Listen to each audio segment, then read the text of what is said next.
আমাৰ দেশৰ কৃষকসকলৰ বাবে এটা বহুত ডাঙৰ ভাল খবৰ আছে। মোদী চৰকাৰে বৰ্তমান কিষাণ পেঞ্চন যোজনা নামৰ এখন আঁচনি হাতত লৈছে আৰু এই আঁচনিৰ জৰিয়তে দেশৰ 5 কোটি কৃষকক প্ৰতি মাহে 3,000 টকা পেঞ্চনৰ ব্যৱস্থা কৰিছে। আৰু এই আঁচনিত আবেদন কৰিবৰ বাবে কি বস্তু লাগিব আৰু কেনেকৈ আবেদন কৰিব মই গোটেইখিনি ভিডিঅ'ত জনাম। গতিকে ভিডিঅ'টো আৰম্ভণিৰ পৰা একেলগে চাই থাকিব।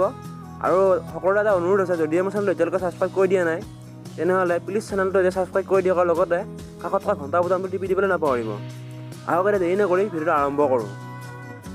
এই আঁচনিত আবেদন কৰিবৰ বাবে আবেদনকাৰী বয়স 18 বছৰৰ পৰা 40 বছৰ ভিতৰত হ'ব লাগিব। তেখেত কৃষিকাৰ্যৰ লগত জড়িত হ'ব লাগিব। আৰু এই আঁচনিটো ইঞ্চুৰেঞ্চৰ দৰে হয়। এই আঁচনিৰ জৰিয়তে আপুনি প্ৰতি মাহে 100 টকাকৈ জমা কৰিব লাগিব। আৰু আপুনি 100 টকা জমা কৰিলে আপোনাৰ একাউণ্টত চৰকাৰে আৰু 100 টকা জমা কৰি দিব। অৰ্থাৎ আপোনাৰ একাউণ্টত প্ৰতি মাহে 200 টকাকৈ জমা হ'ব।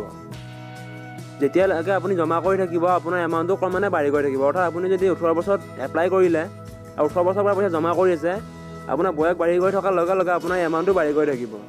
আৰু যেতিয়া আপোনাৰ 60 বছৰ বয়স হ'ব তেতিয়া আপুনি প্ৰতি মাহে 3,000 টকাকৈ পেঞ্চন পাব। আৰু যদি আপোনাৰ মৃত্যু হয়, আপোনাৰ পত্নীয়ে আপোনাৰ এমাউণ্টৰ 50% লাভ কৰিব। অৰ্থাৎ আপোনাৰ পত্নীয়ে এই এমাউণ্টৰ আধা অৰ্থাৎ 1,500 টকাকৈ লাভ কৰিব প্ৰতি মাহে। আৰু যদি আপুনি পইচাটো যদি আধাতে ওলাব বিচাৰে, অৰ্থাৎ আপোনাৰ যদি 18 বছৰ বয়সৰ পৰা জমা কৰিছে আৰু আপোনাৰ 35 বছৰ বয়সত আপুনি পইচাটো ওলাব বিচাৰে, তেতিয়াহ'লে আপুনি পইচাটো ওলাব পাৰিব আৰু সুদ হোৱা আপুনি পইচাটো উভতাই পাব।